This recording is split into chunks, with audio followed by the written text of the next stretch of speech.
Baik, terima kasih. Assalamualaikum warahmatullahi wabarakatuh. Waalaikumsalam warahmatullahi wabarakatuh. Alhamdulillahirrabbilalamin wa bihi nasta'in ala umuri dunya waddin wassalatu wassalamu ala asyrafil anbiya'i wal mursalin wa ala alihi wa sahbihi ajma'in amma ba'du. Rabbi shrah li sadri wa yassir li amri wa hlul 'uqdatam min lisani yafqahu qawli. Yang saya hormati Ibu Ketua Pimpinan Ketua STIE Muhammadiyah Jakarta, yang saya hormati Bapak Wakil Ketua Bidang 3 STIE Muhammadiyah Jakarta, yang saya hormati Presiden Mahasiswa, Ketua Pelaksana Kajian Ramadan, dan semua teman-teman yang tidak bisa saya sebutkan satu persatu pada hari ini. Senang sekali Masya Allah di hari Ahad siang ini berjumpa dengan teman-teman secara virtual. Hari ini kita sama-sama akan membahas mengenai entrepreneurship berbasis ekonomi syariah dalam menghadapi pandemi.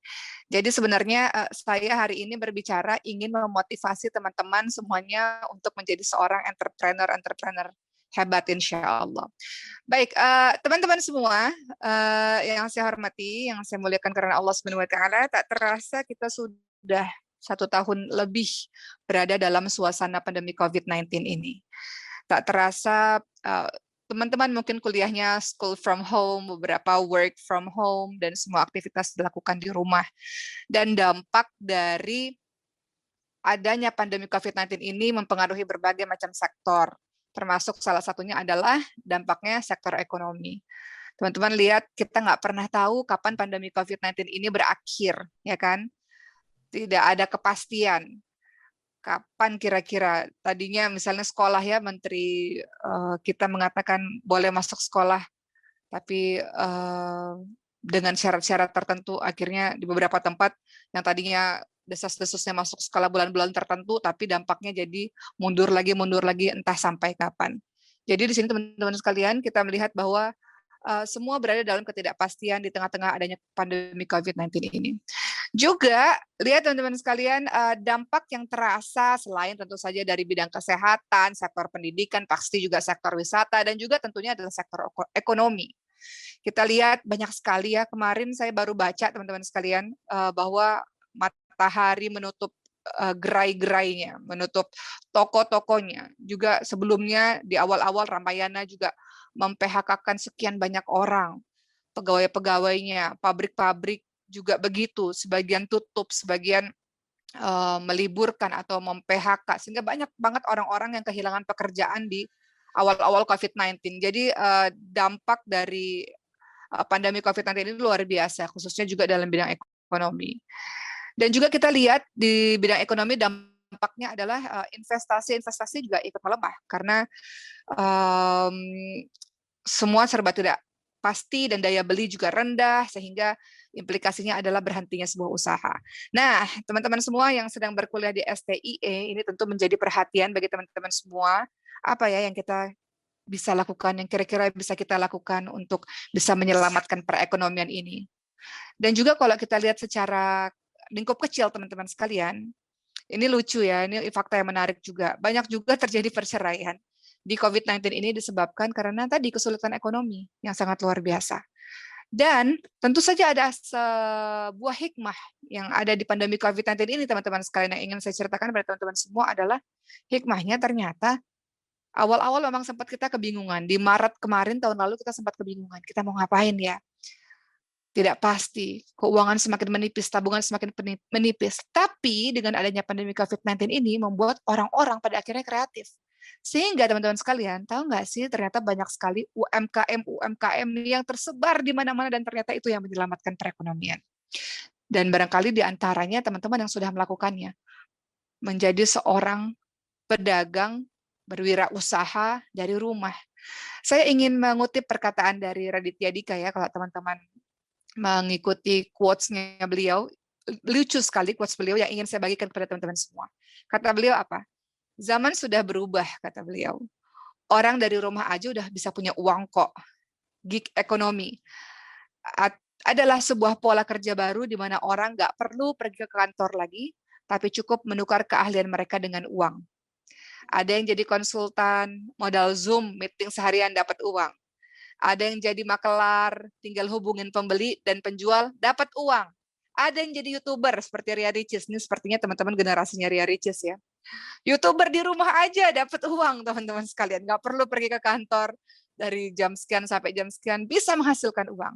Ada juga yang trading saham. Teknologi membuat semua itu bisa terjadi. Nah, ini artinya kita harus melek teknologi supaya bisa kerja efektif, efisien, teman-teman sekalian.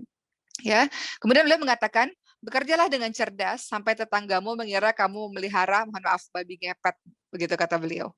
Jadi di sini kita bisa lihat teman-teman sekalian betapa kita ingin menjadi orang-orang yang bisa menghasilkan. Kenapa? Ketika kita menghasilkan, kita bisa membantu orang banyak dan tentu saja bisa membuka lapangan pekerjaan untuk banyak orang sehingga mengurangi angka pengangguran. Saya ingin cerita kisah saya dulu, teman-teman sekalian, sebelum kita bahas bagaimana sih pandangan Islam mengenai entrepreneur dan bagaimana cara kita menjalankannya, dan lalu kita kaitkan dalam kehidupan kita yang sekarang, yang harus melek teknologi supaya kita bisa memasarkan produk-produk kita. Teman-teman sekalian, saya berasal dari keluarga yang sederhana dan papa PNS, jadi nggak ada keluarga entrepreneur sebetulnya. Hanya saja sejak kecil ayah saya mengajarkan saya dan adik-adik ya, termasuk Ria Ricis, mengajarkan untuk kalau mau apa-apa harus usaha sendiri. Jadi nggak bergantung kepada orang lain, nggak minta melulu kepada orang tua. Sehingga anak-anak diajarkan sebetulnya berdagang sejak kecil. Jadi jadi kita begini, kalau kita mau sesuatu, ayah selalu mengajarkan jangan menjadi orang yang konsumtif, hanya menjadi orang yang mengkonsumsi sebuah barang, buat dong barang itu, jual barang itu. Gitu. Jadi diterapkan di kepala kami ini jadi produsen dong, jangan jadi orang yang mengkonsumsi terus, buat sesuatu dan jual dan menghasilkan gitu. Jadi waktu kecil saya berpikir apa ya keahlian saya yang bisa saya lakukan untuk saya bisa dapat uang jajan tambahan. Karena waktu itu pengen beli buku, pengen beli ini, pengen beli itu, ayah bilang harus usaha sendiri. Akhirnya saya menyadari bahwa saya punya keahlian menulis, teman-teman sekalian. Jadi sejak SD, saya ingat sekali, kelas 4 SD, saya sudah mulai menjual tulisan saya kepada teman-teman di kelas. Jadi tulisan itu saya ingat sekali, satu lembarnya saya hargai Rp1.000. Saya buat cerita bersambung. Dan itu tulisan eksklusif, kan tulis tangan. Jadi yang bisa memilikinya hanya yang bisa beli sebanyak Rp1.000 itu. Pada akhirnya saya dapat uang jajan. Dari kelas 4 SD sudah punya uang jajan sendiri dari hasil menjual tulisan sendiri. Saya buat cerita bersambung pada saat itu. Dapatlah penghasilan dari situ. Jadi kalau ditanya dapat penghasilan sendiri dari usia berapa? Dari usia 4 tahun, dari usia kelas 4 SD sebetulnya. Kemudian saya ingin cerita juga supaya relate dengan kehidupan teman-teman semua yang saya rasa sebagian besar di sini mahasiswa-mahasiswi ya. Teman-teman sekalian, adik saya Ria Ricis itu juga adalah seorang yang sejak kecil dididik untuk berjiwa entrepreneur. Kalau teman-teman lihat, oh sekarang enak ya Ria Ricis menjadi YouTuber yang kelihatannya memiliki penghasilan yang besar. Tapi teman-teman nggak tahu bahwa apa yang dilakukan Ria Ricis itu, jiwa entrepreneurnya itu sudah terbentuk sejak kecil. Pada saat itu, kita belajar dari kisah Ria Ricis dulu, nanti kita kaitkan dengan bagaimana kisah para sahabat Nabi juga berdagang, menjadi seorang entrepreneur yang sukses, sehingga bisa mengembangkan agama ini, bisa berdakwah untuk agama ini. Ria Ricis pada saat itu, teman-teman sekalian, tentu saja karena anak sekolah nggak punya modal kan. Kalau sekarang teman-teman bisa bisnis tanpa modal bisa. Nanti saya akan kasih tahu bagaimana caranya. Ria Ricis tidak punya modal pada saat itu, tapi dia tahu dia harus berusaha, dia harus menjadi seorang yang bisa menghasilkan uang sendiri. Akhirnya dia berkata pada ayah, pinjami saya 500.000 ya untuk jadi modal. Jadi beliau beli barang, kemudian beliau menghantarkan ke teman-temannya. Jadi ayah saya sempat bercerita karena saya waktu itu sudah pindah ke Jakarta duluan, bagaimana setiap hari Ricis ini mengantarkan barang dagangannya kepada teman-temannya, mengantarkan sampai ke rumah teman-temannya. Dan Ria Ricis juga tidak hanya belajar bagaimana cara dia menjual barang, tapi juga dia belajar cara memasarkan barang itu. Jadi tujuan saya hari ini bicara santai Ahad siang ini, kita bukan bicara sesuatu yang serius ya teman-teman sekalian. Saya hanya ingin sharing saja pada hari ini supaya membuat teman-teman tumbuh jiwa entrepreneurship-nya, jiwa wirausahanya. Apa yang dilakukan oleh Ria Ricis, dia juga belajar untuk memasarkan barangnya. Jadi dia belajar marketing, bagaimana caranya supaya barangnya itu laku dijual. Dia belajar marketing karena memang kebetulan dia sekolahnya SMK, jurusan marketing, sehingga dia tahu bagaimana caranya bisa menarik hati seseorang untuk bisa membeli barangnya. Jadi dia mulai dari SPG dealer mobil. Dia pernah bekerja sebagai marketing atau SPG di dealer mobil. Dia pernah bekerja di waiters restoran dan sebagainya. Ya, sehingga pengalaman dia berinteraksi dengan customer juga banyak sebetulnya. Kemudian teman-teman sekalian, kalau kita bedah apa yang dilakukan oleh Ria Ricis, karena kemarin dia tulis skripsi, dia jurusan komunikasi, kemudian dia skripsinya tentang personal branding, dan saya sempat baca juga skripsinya. Jadi kalau teman-teman perhatikan, sekarang Ricis pada akhirnya menjadi besar, tapi proses menuju ke menjadi besar itu proses yang bertahap, teman-teman sekalian. Dia sudah melatih dirinya untuk menjadi seorang pedagang, untuk menjadi seorang entrepreneur ya, sejak kecil, tanpa malu-malu, dengan percaya diri. Dia tahu kualitas produknya bagus, dia tahu cara memasarkannya dengan bagus, maka produknya bisa laku. Kemudian muncullah sebuah platform digital. Teman-teman banyak ya, ada YouTube, ada Facebook, ada Instagram, dan sebagainya. Sebagai generasi milenial, saya menceritakan Ria Ricis karena saya pikir ini relate dengan kehidupan teman-teman sekalian. Sebagai seorang generasi milenial, anak-anak muda, yang salah satu karakter dari anak-anak milenial itu adalah dekat dengan sosmed, dekat dengan internet, maka kemudian apa yang dilakukan oleh Ria Ricis, dia lihat peluang, teman-teman sekalian. Dia tahu, dia mulai karirnya sebagai seorang selebgram kan, Instagram. Jadi dia lihat di Instagram ini apa ya yang kira-kira disukai oleh masyarakat Indonesia. Jadi sebenarnya apa yang dilakukan ini semuanya berkonsep sebetulnya, kalau kita bedah. Jadi yang dilakukan oleh Ria Ricis, pertama dia tahu bahwa sosial media ini membawa pengaruh besar untuk memarketkan barang dagangannya. Maka dia mulai mengusahakan dengan fokus di Instagram. Dia tahu masyarakat, dia teliti, masyarakat Indonesia suka dengan komedi, maka dia bergerak dalam bidang komedi karena memang juga anaknya ceria dan memang passionnya di situ. Jadi dia mulai mengumpulkan followernya dengan melihat keadaan pasar, teman-teman sekalian. Dia lihat nih pasar sukanya apa ya, anak-anak muda senangnya apa ya. Oh, anak-anak muda senangnya ngebahas sesuatu yang lagi trending. Nah, akhirnya dia bahas tuh apa yang lagi trending, dia ikuti, dia buat videonya. Sampai beberapa videonya kita lihat ya, seperti waktu itu beberapa waktu yang lalu sempat terkenal banget Om Telolet begitu-gitu ya, dia juga buat begitu. Jadi apa yang trending dia buat. Sehingga cerita dia fokus. Jadi kalau ingin menjadi seorang entrepreneur, nanti kita akan bahas berbasis syariah. Entrepreneur itu dia harus fokus. Maka dia memulai dengan mengumpulkan atau mengetahui pasarnya dulu apa, kemudian dia mulai berusaha untuk dekat dengan pasarnya. Dia tahu keadaan pasar. Jadi mulailah dia konsisten membuat video, sampai akhirnya dia mulai dikenal di Instagram. Kemudian dia tahu Instagram itu cara mendapatkan duitnya hanya lewat endorse saja, hanya lewat iklan-iklan yang masuk saja. Endorse saja seperti itu. Tapi Ria Ricis ini melihat peluang lebih besar, teman-teman sekalian, untuk menghasilkan penghasilan melalui hobinya. Apa sih penghasilan yang kerjaan paling enak tuh apa sih, teman-teman sekalian? Hobi yang dibayarkan. Itu pekerjaan yang paling enak. Maka dia lihat peluang. Kalau Instagram bagus sih untuk memasarkan produk, bagus. Awareness ya, menyebarkan kesadaran terhadap sebuah barang itu bagus. Kemudian di Instagram itu endorsement, iya dapat penghasilan. Instagram iya bisa bekerja sama dengan brand-brand lain, bisa. Tapi kalau mau buat company sendiri, itu ternyata ada di YouTube. Akhirnya setelah sukses di Instagram, kemudian dia merambah YouTube, teman-teman sekalian. Ini kita bedah apa yang dilakukan oleh Ria Ricis ya, sahabat sekalian. Dia merambah YouTube karena dia tahu di situ ada AdSense di situ, dan ada iklan bisa masuk di situ, bisa promosi barang di situ. Akhirnya mulailah dia sedikit demi sedikit, dia mengerjakan semuanya sendiri karena nggak punya tim awalnya. Sampai 8 juta subscriber kalau saya tidak salah ya. Beliau bercerita bahwa beliau mengerjakannya sendiri. Jadi beliau terjun langsung seorang, kalau teman-teman ingin menjadi seorang entrepreneur yang hebat, ya nggak bisa teman-teman mempercayakan dari awal langsung mempercayakan si A, si B, si C, akan mudah dibohongi orang. Tapi kalau awal-awal teman-teman harus terjun langsung sehingga teman-teman mengerti produk, mengerti cara pemasaran, mengerti segala sesuatu. Jadi nggak gampang dibohongi orang, nggak gampang ditipu orang. Apa yang dilakukan oleh Ria Ricis, teman-teman sekalian, dia mengerjakan semuanya sendiri. Kamera dia nge-shoot sendiri, pakai kamera handphone tadinya. Nggak punya modal kan. Dimulai dari sesuatu yang kecil dulu. Segala sesuatu nggak ada langsung besar. Dimulai dari sesuatu yang kecil dulu, baru lama-lama akan besar. Kemudian beliau pakai kamera handphone, nge-shoot sendiri, ngeditnya sendiri. Dari mana beliau belajar? Gampang, zaman sekarang gampang. Di YouTube cara ngedit gampang. Beliau pergi ke ahlinya. Beliau pergi ke siapa? Beliau belajar. Jadi beliau pernah bercerita kepada saya pergi ke Raditya Dika, saya pergi ke yang lain-lain, saya belajar. Gimana sih cara ngedit, gimana sih cara ini, cara itu, monetize, gimana sih caranya. Jadi beliau cari mentor. Jadi dalam apa yang saya ucapkan sebenarnya sudah mengandung beberapa poin. Dia cari mentor, teman-teman sekalian. Dia cari mentor untuk bisa mengajarinya yang waktu itu masih buta sama sekali. Dia pergi untuk mencari orang-orang yang lebih ahli di bidangnya supaya dia bisa bekerja dengan baik.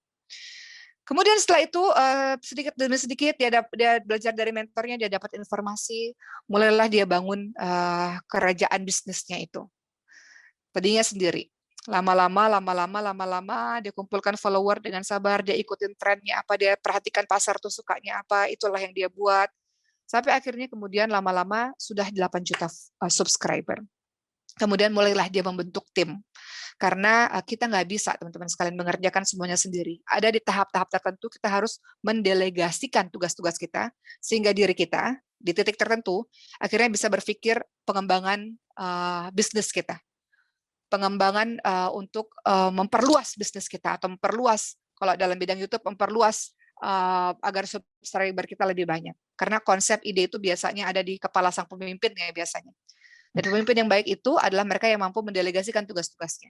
Maka ketika Ricis merasa sudah mulai kewalahan karena sudah semakin besar dari apa yang dia bangun dari nol, baru di subscriber ke 8 juta, baru dia bentuk tim, teman-teman sekalian. Dia bentuk tim, dia cari kameramen, dia cari editor, tapi ide konsep masih ada di kepalanya. Semakin terus bertambah, dia merasa bahwa saya perlu bantuan dengan orang-orang lain untuk sama-sama memikirkan konsep ini untuk mengembangkan channel YouTube ini. Maka kemudian dia juga ambil teman-teman yang kreatif supaya bisa mengembangkan ide-ide konten kreatifnya. Teman-teman bayangin, saya sempat tanya sama Ria Ricis, sehari itu upload berapa sih? Dia punya 4 channel ya, kalau saya nggak salah channel YouTube. Sehari itu dia bisa upload sampai 3 kali, teman-teman sekalian. Kalau kita sebagai penonton kan enak saja menontonnya, tapi kan kita nggak pernah tahu bahwa di balik itu ada konsep yang disiapkan, ada jam tayang yang disiapkan, kemudian syutingnya, wah siang malam, pagi siang malam, luar biasa. Jadi sebenarnya kerja keras tidak mengkhianati hasil, sahabat-sahabat sekalian. Tapi kalau kita mager, apa yang bisa kita lakukan? Apa yang bisa kita berikan? Apa yang bisa membuat kita sukses kalau kita mager aja? Hanya menonton keberhasilan orang saja kah? Tapi saya ingin menceritakan kisah suksesnya Ria Ricis supaya teman-teman relate dengan kehidupan sehari-hari. Baru saya kaitkan dengan bagaimana kisah Nabi Muhammad dalam membangun bisnisnya. Kemudian kita lanjut dengan kisah Ria Ricis, sahabat sekalian. Akhirnya beliau memperkerjakan banyak orang sampai kemudian membentuk tim Ricis. Saya pikir teman-teman sudah tahu ini ya, membentuk tim Ricis. Kemudian saya tanya sama Ricis, kenapa bentuk tim Ricis? Kenapa nggak Ricis berdiri sendiri? Kemudian beliau berkata seperti ini, YouTube ini bergantung banget kepada saya. Kalau saya sakit, kalau saya kenapa-napa, nanti siapa yang akan menjalankan YouTube ini? Jadi saya harus bentuk orang-orang, pengisi-pengisi, talent-talent, supaya kalau saya nggak ada, kalau saya sakit, YouTube ini bisa tetap terus berjalan. Dia bilang begitu. Maka saya kagum juga dengan, wah luar biasa sekali. Seorang Ria Ricis yang masih muda, mampu berpikir seperti itu. Jadi dia membagi tugas-tugasnya supaya dia nggak lelah sendirian. Karena dia tahu YouTube ini sangat bergantung kepada dirinya. Kalau dirinya kenapa-napa, siapa yang melanjutkan YouTube ini? Maka dia katakan, saya harus bentuk tim, saya harus cari-cari talent, supaya YouTube ini bisa berjalan terus. Sehingga kalau saya kenapa-napa, dia bisa berjalan terus dan tetap terus bisa menghasilkan. Kemudian teman-teman sekalian, kita lihat ternyata Ria Ricis mengajarkan pada kita semua memanfaatkan digital marketing. Dia memanfaatkan teknologi. Sebagai seorang anak zaman sekarang, dia tahu bahwa basicnya kan dari awal ya, kalau saya tarik ke belakang, teman-teman tadi sudah dengar, basicnya di awal Ria Ricis ini kan adalah orang yang berdagang ya, dari SMK dia berdagang. Jadi di kepalanya tuh udah ada bisnis sebetulnya. Bagaimana menjalankan roda bisnisnya. Kemudian teman-teman sekalian, yang juga bisa dipelajari dari Ria Ricis, dia sangat betul-betul luar biasa memahami dan mengikuti perkembangan zaman dengan mengikuti teknologi. Dan kemudian yang saya juga kagum dari Ria Ricis, akhirnya dia berkolaborasi kan, bekerja sama dengan membentuk brand-brand jualannya. Dia tahu saya punya follower, saya punya subscriber, saya harus melakukan apa ya? Sayang nih, udah punya market. Akhirnya dia buat barang dagangan dia, karena dia tahu marketnya dia udah punya. Akhirnya dia menjual barang-barang dagangan. Apakah yang dia jual? Banyak teman-teman sekalian ya, dia jual baju muslim dan sebagainya. Kalau teman-teman perhatikan, luar biasa. Jadi dia sudah punya produk, dia sudah punya market. Kita lihat bagaimana cara dia memasarkan produknya, teman-teman sekalian. Kalau teman-teman perhatikan, ini studi kasusnya Ria Ricis. Kalau teman-teman perhatikan, Di Instagram story-nya Ria Ricis, itu pasti dalam sehari ada banyak sekali. Itu kalau Instagram story-nya itu sampai titik-titik ya. Dia mempromosikan barang-barang dagangannya dengan soft selling. Dia mengatakan, oh ya hari ini saya lagi jalan-jalan nih. Ini lucu banget ya bajunya, kerudungnya dari Ricis by Kyra. Tuh, itu promosi teman-teman sekalian. Dia sedang melakukan marketing di situ. Atau tiba-tiba dia lagi makan, oh ini enak banget ya, Masya Allah. Oh iya ya aku turun nih berat badannya nih, kemarin berat badannya sekian jadi sekian, karena isi lemon, misalnya gitu. Dia promosi barang dagangannya, di tag isi lemon. Dia sedang promosi teman-teman sekalian, tapi teman-teman nggak ngeh kalau dia lagi promosi. Karena itulah kecerdasan marketing secara soft selling, sahabat-sahabat sekalian. Karena kalau zaman sekarang, kalau teman-teman menjadi entrepreneur ya terlalu hard selling, itu juga tidak menarik perhatian. Jadi saya hari ini saya ingin mensupport teman-teman untuk menjadi seorang entrepreneur. Dan saya ingin membedah sesuatu yang mungkin teman-teman nggak tahu di balik layarnya seperti apa. Contoh lagi, bagaimana membangkitkan jiwa-jiwa entrepreneur di diri teman-teman sekalian. Karena ada banyak elemen yang harus teman-teman perhatikan. Selain dari produknya, kemudian apalagi cara memasarkannya seperti apa, dan kemudian bagaimana menjaga loyalitas dari para customer. Saya ingin cerita setelah kisah suksesnya Ria Ricis, yang bagaimana dia melakukan rajin sekali marketingnya, luar biasa, secara soft selling. Saya mau cerita tentang sahabat saya Zaskia Adiameka. Beliau orang yang sekarang bekerja di rumah dengan menjadi seorang selebgram, teman-teman sekalian. Saya pernah ngobrol pada beliau dan beliau berkata, wah saya udah punya 5 anak nih, susah kalau syuting-syuting ke sana kemari. Penghasilan saya di rumah saja sudah ratusan juta, alhamdulillah. Dan kemudian saya belajar dari beliau, teman-teman sekalian. Bagaimana caranya kok bisa mendapatkan penghasilan yang besar lewat sosial media? Salah satu yang beliau ajarkan adalah, Ki, kalau buat caption, itu captionnya jangan hard selling. Kalau buat caption, itu harus, bagaimana cara kita marketing, itu harus betul-betul kelihatan natural. Karena orang-orang itu suka dengan segala sesuatu yang natural. Baru nanti di bawahnya, baru jualannya ada di situ. Begitulah, ada banyak cara teman-teman sekalian ya yang saya ceritakan random pada hari ini, tapi mudah-mudahan teman-teman sudah bisa mendapatkan gambaran. Jadi, di pandemi COVID-19 ini, pada saat orang-orang kehilangan pekerjaan, pada saat orang-orang kesulitan ekonomi, kita punya banyak cara untuk bisa kita lakukan sesuatu supaya kita bisa mendapatkan penghasilan, teman-teman sekalian. Ya, zaman sekarang sudah berubah, sudah bisa kita lakukan banyak hal. Seorang mahasiswi sambil bisa mendapatkan uang, gampang, insya Allah mudah. Teman-teman lihat ya di Indonesia ini yang maju luar biasa itu salah satunya adalah UMKM ya, usaha mikro kecil menengah atau UKM, usaha kecil menengah. Yang mana banyak sekali di dalamnya anak-anak pelajar, mahasiswa, mahasiswi, ibu rumah tangga itu menjalankan UMKM atau UKM ini. UMKM ini apa sih? Seperti yang sudah teman-teman tahu, UMKM ini kan bisnis yang dijalankan secara individu ya, rumah tangga atau badan usaha yang kecil. Jadi di rumah teman-teman bisa melakukan sesuatu. Apa aja sih yang bisa kita jual? Macam-macam. Yang namanya UMKM itu macam-macam. Teman-teman bisa jual makanan, minuman, apa kuliner, teman-teman masak, jago masak di rumah, teman-teman buat kuliner. Teman-teman misalnya UMKM-nya dalam bidang fashion, tiba-tiba teman-teman mau jualan jilbab dari rumah, itu bisa. Teman-teman jago make up, teman-teman membuat jasa MUA, bisa. Teman-teman jual furnitur, teman-teman jago editing, zaman sekarang gampang banget. Kayak kemarin saya buka lowongan pekerjaan untuk jadi editor. Boleh nggak kerja di rumah? Boleh. Akhirnya tetap kerja di rumah. Banyak banget teman-teman sekalian. Jadi editor, teman-teman ngedit foto, sebagainya. Teman-teman yang jago desain kerja di rumah untuk mendesain, jago nulis. Sekarang pekerjaan script writer ada, digital marketing ada, banyak banget. Saya mau cerita beberapa contoh ya sahabat-sahabat sekalian supaya teman-teman semangat. Saya punya Maskan Hufaz, punya yayasan Quran. Salah satu pekerjaan yang dilakukan di Maskan Hufaz adalah desain grafis. Jadi suka buat poster-poster. Siapa yang bekerja ini? Mahasiswa-mahasiswa. Mereka tinggal di kampung halamannya atau tinggal di kotanya, tetap kuliah, tapi kerjanya sebagai desain grafis. Jadi mengirim poster-poster yang sudah diberitahukan dari yayasan misalnya. Jadi sambil kuliah, punya uang. Zaman sekarang udah nggak zaman lagi. Anak kuliah minta-minta uang pada orang tua udah nggak zaman lagi. Karena dengan keahlian, skill yang kau miliki, kau bisa mendapatkan uang. Bahkan nggak mesti harus masuk ke kantor. Bisa dilakukan di kosan sendiri, bisa dilakukan di rumah sendiri, teman-teman sekalian. Atau contoh misalnya, saya punya teman juga. Beliau seorang pelukis.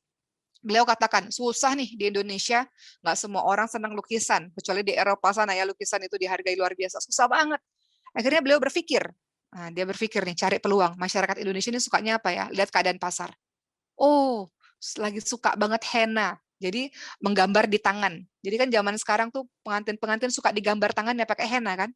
Jadi beliau banting setir. Lukisan saya nggak laku, saya nggak punya uang, apa yang harus saya lakukan? Banting setir, jadi pelukis henna di tangan. Sekarang omsetnya luar biasa. Cerdas melihat keadaan pasar, teman-teman sekalian. Beliau dengan bakat pelukisnya, beliau yang tadinya lukis di kanvas, sekarang lukis di tangan. Kemarin beliau menjadi pelukis henna untuk pernikahannya Aurel, ya. Dan sekarang beliau menjadi orang yang sangat terkenal lah dengan jasa lukisan di tangannya. Jadi kita pintar dalam melihat peluang, teman-teman sekalian. Ada banyak cara. Begitu pula kemarin kalau saya boleh cerita, sahabat sekalian, saat ini saya sedang fokus dalam program YouTube saya membahas kelainan-kelainan langka. Kenapa? Karena ini belum dibahas oleh orang lain. Dan saya mempunyai akses untuk itu. Sehingga ketika saya membahas itu, orang-orang senang. Oke, berarti saya lanjutkan ketika orang-orang senang. Kemudian ibu-ibu ini, nah ibu-ibu yang punya penyakit, anak-anak penyakit langka ini, otomatis kan yang namanya anak penyakit langka bolak-balik ke rumah sakit. Biayanya besar. Bayangkan kalau harus kerja di kantoran. Apa yang terjadi? Nggak terjaga anaknya, nggak terurus anaknya. Kemudian yang saya lihat, ibu-ibu ini melakukan apa? Membuat kue di rumah. Rata-rata buat kue di rumah. UMKM ini teman-teman sekalian. Dan ternyata beliau bisa, rata-rata juga single mother, karena biasanya suaminya nggak terima ketika anaknya punya sindrom atau punya kelainan langka. Jadi bapaknya pergi, ibunya yang mengasuh anaknya ini seorang diri. Dan akhirnya ibunya ini buat kue, menyambung hidup dengan UMKM, dengan usaha sendiri di rumah. Dan memasarkannya dari mana? Dari sosial media, dari Instagram. Begitulah teman-teman sekalian. Zaman sekarang, Masya Allah, teman-teman bisa melakukan apa saja untuk bisa menjadi orang yang punya penghasilan, Masya Allah.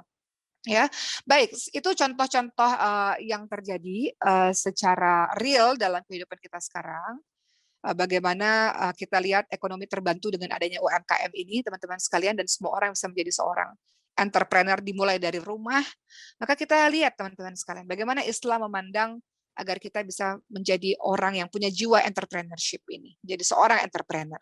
Kalau kita lihat dalam Islam ini sendiri, Nabi Muhammad SAW adalah pedagang. Muhammad sang pedagang. Beliau adalah seorang pedagang.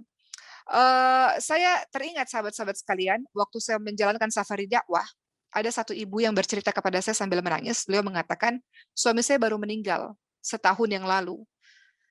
Dan saya selama ini dimanjakan oleh suami saya. Semua kebutuhan dilengkapi oleh beliau. Tiba-tiba suami saya meninggal, harta warisan udah semakin habis, saya bingung bagaimana membesarkan anak-anak saya. Kemudian saya berpikir, kenapa nggak dari dulu saya berdagang? Kenapa nggak dari dulu saya melakukan sesuatu dari rumah dengan keahlian saya memasak, menjahit, atau apa menjadi reseller apalah, sehingga saya dapat penghasilan sendiri. Dari situlah kemudian saya mulai berpikir, sahabat-sahabat sekalian. Ini kan banyak juga perempuan-perempuan di sini. Memang tulang punggung itu adalah suami atau mungkin ayah. Tapi ada keadaan-keadaan tertentu di mana mungkin ayah sakit, nanti teman-teman sudah menikah, suami juga mungkin nggak cukup dalam memenuhi kebutuhan ekonomi kita misalnya. Maka perempuan yang maju, yang membantu perekonomian keluarganya. Ya, kalau kita lihat dalam surah An-Nisa 34, teman-teman akan lihat di situ, a'udzubillahi minasyaitonirrajim. Ar-rijalu qawwamuna 'ala nisa'i bima faddalallahu ba'dahum 'ala ba'd wa bima anfaqu min amwalihim. Laki-laki disebut qawwam, dia disebut pemimpin karena dia punya kelebihan dibanding perempuan. Salah satu yang dia harus lakukan adalah dia menafkahi. Sementara perempuan, jadi laki-laki itu fitrahnya memang outdoor, di luar dia. Sementara perempuan fitrahnya di rumah, teman-teman sekalian. Dalam surah Al-Ahzab ayat ke-33, a'udzubillahi minasyaitonirrajim. Waqarna fi buyutikunna. Hendaklah kalian para perempuan itu tetap di rumah. Artinya fitrahnya perempuan itu di rumah. Dia boleh keluar, boleh kalau urusan-urusan syar'i. Setelah urusan-urusan penting kelar, balik ke rumah, teman-teman sekalian. Termasuk yang bisa teman-teman lakukan adalah yaitu tadi, membantu perekonomian keluarga dalam lingkup terkecil. Dan agar ekonomi negara ini tidak jatuh, salah satunya dari UMKM kan, teman-teman bisa lakukan di rumah. Maka silakan untuk para perempuan-perempuan juga kreatif untuk berpikir saya harus melakukan apa ya. Kenapa? Walaupun laki-laki pencari nafkah, teman-teman sekalian, nggak selamanya dia bisa melaksanakan tugasnya. Kadang laki-laki kehilangan pekerjaan, kadang dia sakit, kadang dia sudah bekerja tapi nggak cukup, sehingga wanita-wanita bukan mengambil alih, membantu dengan juga menjadi seorang entrepreneur atau menjadi seorang pedagang. Kalau kita lihat teman-teman sekalian, ini mohon maaf ya, saya mengarahkan tausiah saya hari ini lebih kepada memotivasi teman-teman untuk memiliki jiwa entrepreneur. Kalau kita lihat apa perkataan dari Syekh Yusuf Qaradawi dalam memandang hukum wanita-wanita ini bekerja atau menghasilkan uang sendiri, beliau mengatakan wanita bekerja itu yang menghasilkan penghasilan sendiri itu bisa sunnah, bisa wajib, tergantung keadaannya. Tergantung keadaannya. Kalau keadaannya memang betul-betul nggak ada lagi yang bisa menafkahi daripada beliau meminta-minta, ya kan? Suaminya nggak ada, misalnya orang tuanya tua renta, misalnya dia harus bekerja. Sama seperti dua anak Nabi Syuaib alaihissalam dalam surah Al-Qasas ayat 23. Teman-teman lihat. Mereka berdua mengambil air. Kemudian ketika ditanya ayahnya kemana? Kemudian ayahnya adalah orang tua yang sudah lanjut. Akhirnya dibantu oleh Nabi Musa alaihissalam. Jadi di sini kita bisa lihat bagaimana para perempuan ini menggantikan tugas ayahnya untuk bekerja, sahabat-sahabat sekalian. Ya, teman-teman sekalian, kembali dulu sejenak kepada dalil-dalil Quran ataupun hadis mengenai entrepreneur atau bekerja dengan tangan kita sendiri. Bagaimana Islam memandang ini sangat sangat penting. Terkhusus untuk perempuan misalnya, ketika dia bekerja menghasilkan uang sendiri, maka dia mendapatkan 2 pahala. Dia mendapatkan kalau dia memberikan untuk keluarganya, dia mendapatkan pahala silaturahim dan juga pahala sedekah, teman-teman sekalian. Ini pernah terjadi di zamannya Nabi Muhammad SAW. Pada saat itu ada seorang wanita namanya Zainab, adalah istrinya Ibnu Mas'ud.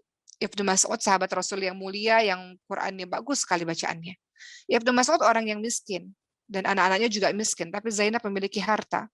Maka Rasul memerintahkan untuk Zainab bersedekah kepada suami dan anak-anaknya. Maka kata Rasul, engkau mendapatkan 2 pahala, pahala silaturahim dan pahala sedekah. Jadi sebelum kita bersedekah dengan banyak orang di luar sana, ternyata kita harus memperhatikan keadaan keluarga kita sendiri terlebih dahulu. Bayangkan kalau kita punya penghasilan sendiri, teman-teman sekalian, kita bisa bantu loh keluarga kita bisa bantu loh orang tua kita bisa bantu adik kakak kita tanpa membebani orang lain. Ya, begitu teman-teman sekalian. Kemudian berikutnya, teman-teman yang sedang menghasilkan uang sendiri. Jadi bekerja itu nggak nunggu harus selesai kuliah, teman-teman sekalian. Dari sekarang, dari kecil, dari sedini mungkin, berpikir caranya. Zaman sekarang gampang di rumah dengan memanfaatkan teknologi, online shop, dan sebagainya. Teman bisa dapatkan penghasilan tanpa harus terganggu kuliahnya, ya kan? Juga teman-teman, kata Rasulullah, bagi teman-teman yang menghasilkan uang sendiri, engkau bekerja, engkau juga sedang jihad fi sabilillah. Jadi Rasulullah SAW pernah berjalan pada sebuah tempat dengan beberapa sahabat. Kemudian beliau-beliau ini melihat ada seorang anak muda yang membelah kayu, ya, membelah kayu untuk dijadikan kayu bakar. Kemudian para sahabat berkata, kenapa orang ini nggak berjihad saja di medan perang? Sayang sekali orang ini melakukan pekerjaan yang cuma seperti itu. Tenaganya cuma dilakukan untuk begitu. Kata Rasul apa? Jangan engkau berkata demikian, wahai sahabatku. Sesungguhnya, bila seseorang bekerja untuk menghindarkan diri dari meminta-minta, dia sedang melakukan jihad fisabilillah. Dia sedang berjihad di jalan Allah Subhanahu wa taala. Kalau dia bekerja mencari nafkah untuk menghidupi orang tuanya atau juga keluarganya, dia juga sedang berada dalam fisabilillah. Dia sedang berjalan di jalan Allah Subhanahu wa taala. Tapi kalau dia bekerja, dia mengumpulkan uang untuk bermegah-megahan, dia sedang berada di jalan syaitan. Jadi Rasul mengapresiasi orang-orang untuk selalu bekerja dan punya harta sendiri. Jadi orang Islam itu harus kaya, teman-teman sekalian. Orang Islam itu harus kaya. Karena kenapa? Tangan di atas lebih baik daripada tangan di bawah. Orang Islam harus kaya supaya apa? Supaya bisa bangun atau buka lapangan pekerjaan. Supaya bisa mengurangi tenaga atau mengurangi pengangguran. Banyak loh orang-orang lulusan S1, pengangguran banyak. Kenapa kita mindsetnya adalah harus bekerja pada orang? Kenapa nggak mindsetnya jadi wirausaha, jadi entrepreneur? Mulai dari hal-hal kecil. Lihat tadi ceritanya Ricis, mulai dari sendiri dia. Sampai akhirnya pelan-pelan punya tim. Jadi mindset di kepala kita adalah jadi entrepreneur yang buka lapangan pekerjaan untuk orang lain. Begitu teman-teman sekalian. Ketika ada seorang sahabat tanya kepada Rasul dalam hadis riwayat Ahmad, Rasul, mata pencarian apa sih yang paling baik? Kata Rasul, pekerjaan yang dilakukan dari tangannya sendiri dan setiap jual beli yang diberkahi. Jadi Rasul menganjurkan untuk menjadi seorang entrepreneur, teman-teman sekalian. Berikutnya, teman-teman sekalian, kalau kita lihat contoh ya dari Nabi Muhammad SAW, kita bisa contoh untuk bisa kita lakukan dalam kehidupan kita yang sekarang. Rasul itu tidak hanya sekedar berkata-kata untuk memotivasi kita untuk menjadi seorang entrepreneur, tapi beliau adalah seorang entrepreneur. Kita lihat bagaimana teman-teman sekalian, Nabi Muhammad SAW itu sudah yatim piatu ya dari usia 6 tahun, diasuh oleh kakeknya Abdul Muthalib sampai usia 8 tahun. Kemudian Abdul Muthalib meninggal dunia, sampai kemudian Rasulullah SAW mulai berdagang dari usia kecil. Lihat bagaimana Rasul mulai diajak berdagang dari usia 12 tahun oleh pamannya Abu Thalib, teman-teman sekalian. Jadi Abu Thalib ini sudah mulai mengajak Muhammad kecil untuk berdagang. Setelah sebelumnya Muhammad SAW ini menjadi seorang penggembala. Jadi penggembala itu, setiap nabi itu adalah seorang penggembala. Kenapa? Karena beliau belajar leadership di sana, kepemimpinan di sana, belajar menjadi orang yang berjiwa pemimpin di sana. Kemudian Rasulullah SAW akhirnya mulai berdagang dari usia dini. Dan kemudian lihat, ketika teman-teman mau jadi seorang entrepreneur, teman-teman harus punya karakter yang bisa dipercaya oleh orang lain. Nanti kita lihat, nanti kita bedah bagaimana bisnisnya Rasulullah SAW. Rasul itu sejak muda digelari Al-Amin kan. Rasul itu sejak muda digelari dengan gelaran terpercaya. Orang-orang percaya pada beliau. Rasul berdagang itu nggak punya modal, teman-teman sekalian. Tapi beliau membawa barang dagangan milik orang lain untuk dijualkan. Begitu cara Rasul, kemudian akhirnya bagi hasil nanti. Begitu cara Rasul berdagang. Ini kita bisa contoh, kita nggak punya uang nih, nggak punya modal nih. Gimana kita melakukan usaha? UMKM gimana, modalnya aja nggak ada. Bisa dengan menjual produk orang terlebih dahulu, seperti yang dilakukan oleh Rasulullah. Supaya bisa jual produk orang gimana? Kita kan harus menjadi orang yang terpercaya dulu. Makanya yang paling mahal, salah satunya di dunia ini adalah kepercayaan dari orang lain yang harus kita jaga. Maka lihat Nabi Muhammad SAW digelari Al-Amin, sampai akhirnya ada seorang wanita namanya Siti Khadijah itu ingin memperluas ekspansi usahanya. Lihat Siti Khadijah mampu, cerdas beliau. Beliau tetap di Mekah, tapi beliau mendelegasikan tugasnya kepada yang lain-lain. Maka beliau mencari orang yang bisa dipercaya. Siapa itu? Nabi Muhammad. Yang waktu itu orang-orang sudah tahu Al-Amin, Al-Amin, Al-Amin. Akhirnya Siti Khadijah meminta bantuan dari Nabi Muhammad SAW untuk bawa barang dagangannya. Dan beliau menjalankannya dengan penuh amanah, sehingga menghasilkan keuntungan yang berlipat-lipat. Karena perdagangannya tidak sulit. Rasulullah melakukan perdagangan dengan mudah.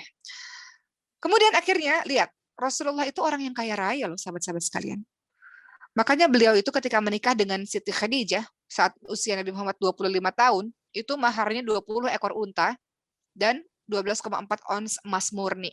Kalau kita lihat, satu ekor unta aja berapa harganya sekarang di sini. Misalnya katakanlah 30 juta. 30 juta kali 20 ekor unta, 600 juta. Jadi Nabi Muhammad kaya. Dari mana kayanya? Dari dagang. Dari entrepreneurship yang beliau miliki. Karena beliau adalah seorang entrepreneur. Baik, kita lihat teman-teman sekalian, pedagang yang baik atau teman-teman kalau menjadi seorang entrepreneur yang baik itu dimulai dari mental yang mandiri dan pantang menyerah. Jadi kalau dikit-dikit udah putus asa, dikit-dikit udah menyerah, ya nggak bakal jadi seorang entrepreneur yang hebat. Ketika sejak kecil Nabi Muhammad sudah hidup berdikari, beliau hidup mandiri. Sebelum jadi pedagang, beliau mengembala, dalam mencukupi kehidupan sehari-hari beliau bekerja. Usia 12 tahun beliau mulai belajar berwirausaha. 17 tahun beliau semakin mahir berdagang. Beliau mulai nggak hanya ke Syam, tapi juga berdagang ke wilayah-wilayah lain. Beliau berniaga sampai ke Jordania, Busra, Irak, Yaman, dan lain-lain. Maka kita lihat teman-teman sekalian, apa sih kunci suksesnya bisnis dari Nabi Muhammad SAW? Apa sih kunci suksesnya bisnis beliau? Pertama, beliau selalu menentukan segmentasi pasar terlebih dahulu. Sama seperti kisah-kisah yang tadi saya sebutkan. Ria Ricis juga lihat, pasar saya siapa nih? Oh, anak-anak milenial nih. Berarti saya harus jual barang-barang kebutuhan anak-anak milenial.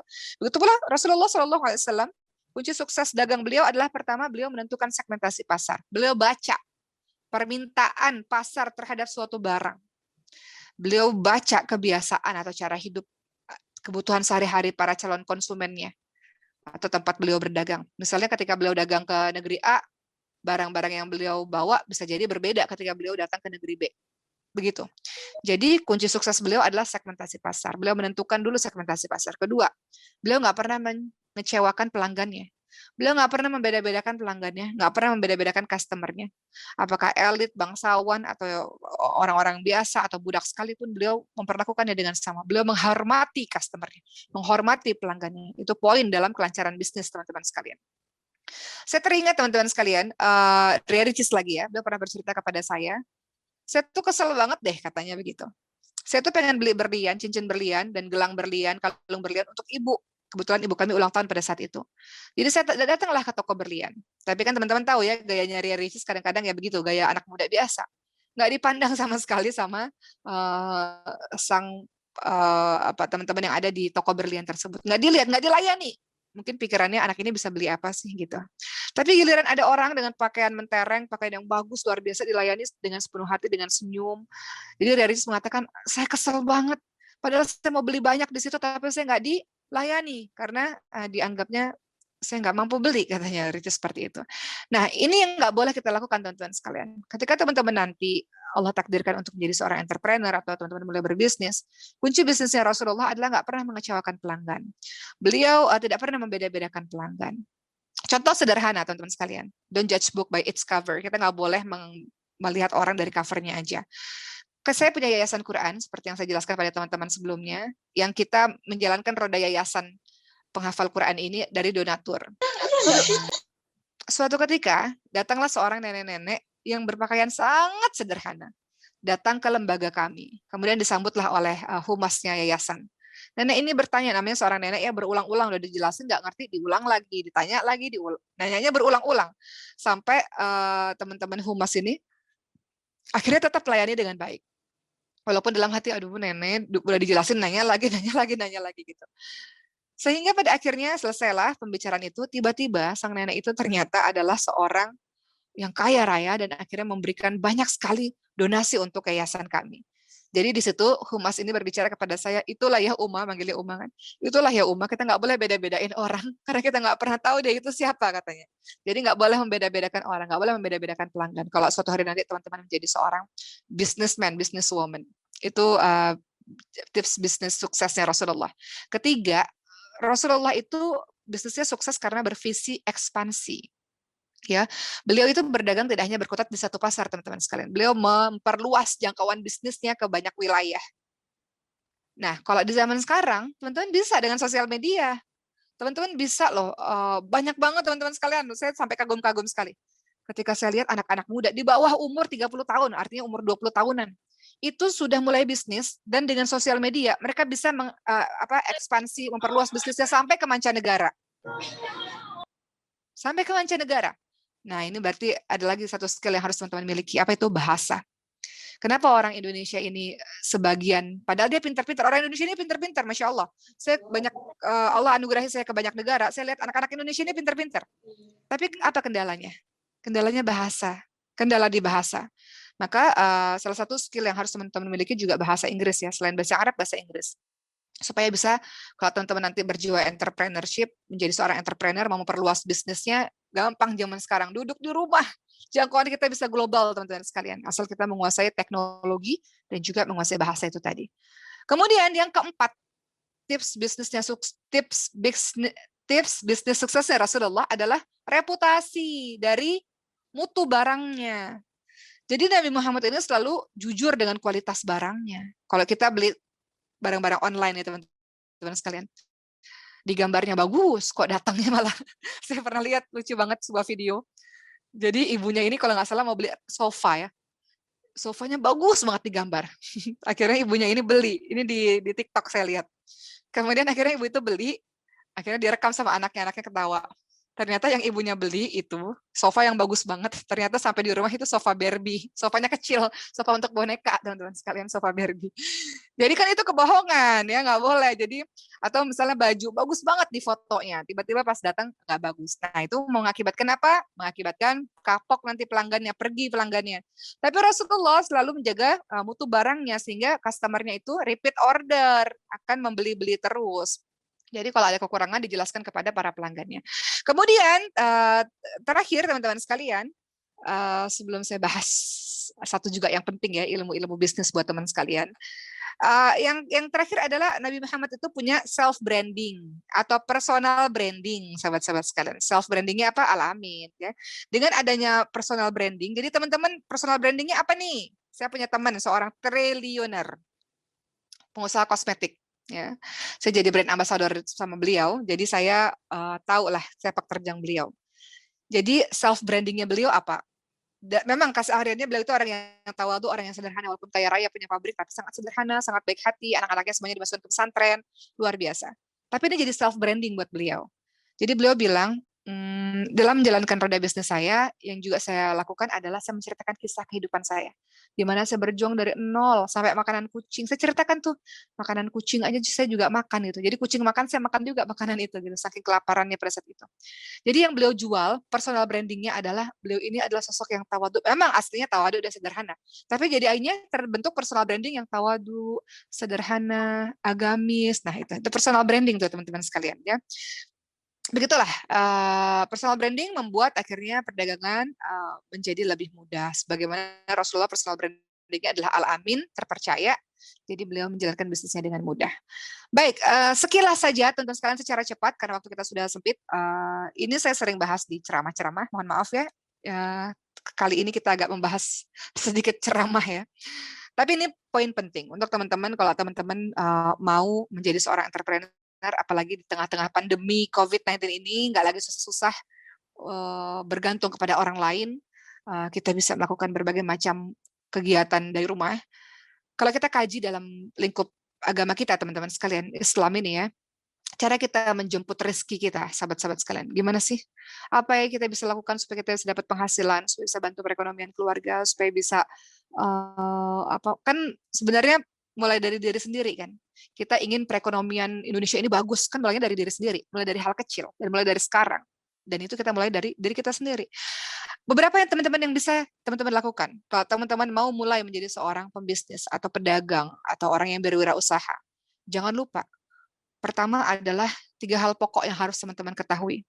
Sebab datangnya rezeki itu dibuka oleh Allah Subhanahu wa taala adalah takwa, tawakal, istiqamah. Kayak bisa lepas dari 3 ini. Takwa itu apa? Teman-teman, apapun yang Allah perintahkan, teman-teman berusaha untuk melakukannya. Apapun yang Allah larang, teman-teman jangan melakukannya. Maksiat itu membuat kita sempit ekonomi, sempit yang lain-lain, itu maksiat. Jadi takwa, tawakal, istiqamah. Teman-teman lihat apa kata Allah Subhanahu wa taala, a'udzubillahi minasyaitonir rajim. Wa may yattaqillaha yaj'al lahu makhraja wa yarzuquhu min haitsu la yahtasib wa may yatawakkal 'ala Allah fa huwa hasbuh. Sama napon-tapon ya loh. Terus komeni beras.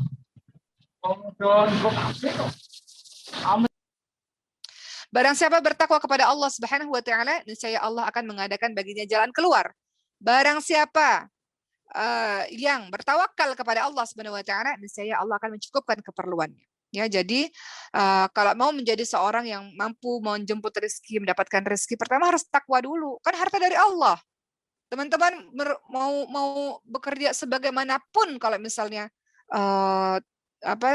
kata Allah enggak, ya enggak juga. Teman-teman bisa lancar bisnisnya, bisa lancar usahanya, bisa lancar kuliahnya karena pertolongan dari Allah Subhanahu wa taala. Jadi ada takwa di sana dan juga tawakal. Tawakal itu berserah kepada Allah. Tugas kita adalah doa maksimal, ikhtiar maksimal, kemudian terakhir adalah tawakal ala Allah, dan kemudian istiqamah. Istiqamah jadi orang-orang baik, teman-teman sekalian. Istiqamah jadi seorang pedagang-pedagang yang jujur dan baik, teman-teman sekalian. Istiqamah untuk menjadi murid-murid yang baik, teman-teman sekalian.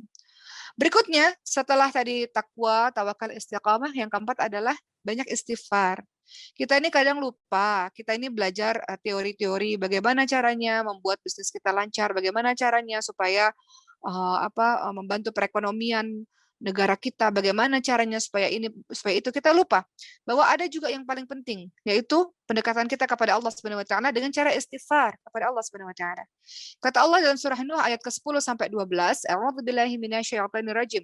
فَقُلْتُ اسْتَغْفِرُوا رَبَّكُمْ إِنَّهُ كَانَ غَفَّارًا يُرْسِلِ السَّمَاءَ عَلَيْكُمْ مِدْرَارًا وَيُمْدِدْكُمْ بِأَمْوَالٍ وَبَنِينَ وَيَجْعَلْ لَكُمْ جَنَّاتٍ وَيَجْعَلْ لَكُمْ أَنْهَارًا. Maka katakanlah kepada mereka, mohon ampunlah kepada Tuhanmu, beristighfar kepada Allah. Sesungguhnya Allah Maha Pengampun. Niscaya Allah akan kirim hujan kepadamu yang lebat. Allah akan banyakkan hartamu dengan istighfar. Allah banyakkan anak-anakmu dan mengadakan kebun-kebun dan mengadakan untukmu sungai-sungai. Jadi istighfar, kalau kesulitan uang gitu ya, nggak ada harta, nggak ada rezeki, istighfar. Banyak beristighfar kepada Allah Subhanahu wa taala. Kemudian yang kelima, sambung silaturahim. Sambung silaturahim. Teman-teman ikut forum, ikut komunitas, ikut organisasi itu teman-teman sedang menyambung tali silaturahmi supaya teman-teman bisa mendapatkan networking yang lebih luas. Teman-teman ikut komunitas, banyak teman-teman sekalian. Teman-teman bisa ikut komunitas ini, komunitas itu, organisasi ini, organisasi itu. Jadi jangan seperti katak dalam tempurung. Pergaulannya itu-itu aja. Tapi punya banyak teman. Kenapa? Karena dengan begitu insya Allah teman-teman akan punya banyak kenalan. Yang satu hari nanti mungkin si Fulanah jadi investor kita. Atau mungkin kita punya modal, si Fulan itu bisa jadi orang yang bisa menjalankan bisnis kita. Jadi banyak untuk networking ya. Kemudian yang keenam, banyak sedekah. Bulan Ramadan ini syahrul jud, syahrul kedermawanan, bulan kedermawanan. Sedekah tidak membuat kita miskin, sedekah membuat kita insya Allah akan Allah kembalikan harta. Kata Allah apa? Berinfaklah. Maka kata Rasul apa? Ada hadis yang mengatakan berinfaklah maka Allah akan berinfak kepadamu. Kemudian dalam surah Al-Baqarah ayat 261, Allah menggandakan sampai 700 kali lipat. Jadi banyaklah ayat-ayat bertebaran bagaimana sedekah bisa mendatangkan rezeki kepada kita. Kemudian salat duha yang teman-teman lakukan, ya kata Allah Subhanahu wa taala, kata Rasulullah sallallahu alaihi wasallam, Allah Subhanahu wa taala berfirman, wahai anak Adam, janganlah engkau tinggalkan 4 rakaat salat pada awal siang pada waktu duha supaya engkau tercukupi pada akhir siang. Dan perbanyaklah berdoa teman-teman sekalian. Perbanyaklah berdoa kepada Allah Subhanahu wa taala agar Allah mudahkan engkau ketika engkau ingin melakukan sebuah usaha. Doanya banyak, misalnya salah satunya adalah ya Allah cukupkanlah aku dengan yang halal dan jangan jauhkanlah aku dari yang haram. Cukupkanlah aku dengan karunia-Mu dan jangan buat aku bergantung daripada selain-Mu. Terakhir, sebelum kita masuk sesi tanya jawab, saya teringat akan kisahnya Umar bin Khattab. Ada seorang pemuda di masjid, beliau berdoa, ya Allah berikanlah harta untuk saya ya Allah, saya nggak punya harta ya Allah, saya miskin ya Allah, saya susah ekonomi ya Allah. Kata Umar bin Khattab apa? Memangnya emas turun dari langit? Habis doa, pergi sana ikhtiar, lakukan sesuatu. Dalam surah Al-Jumu'ah ayat 10, habis sholat, bertebaranlah ke muka bumi. Lakukan sesuatu. Maka insya Allah, rezeki Allah akan datang ketika engkau berdoa kepada Allah dan engkau berikhtiar kepada Allah Subhanahu wa taala dengan ikhtiar yang syar'i, dengan nilai-nilai keislaman yang baik di dalamnya. Insya Allah Allah meridhoi setiap usaha-usaha yang kita lakukan. Mungkin sekian dulu teman-teman sekalian, saya serahkan kepada moderator untuk kita melanjutkan tanya jawab pada hari ini. Terima kasih. Assalamualaikum warahmatullahi wabarakatuh. Waalaikumsalam. Waalaikumsalam.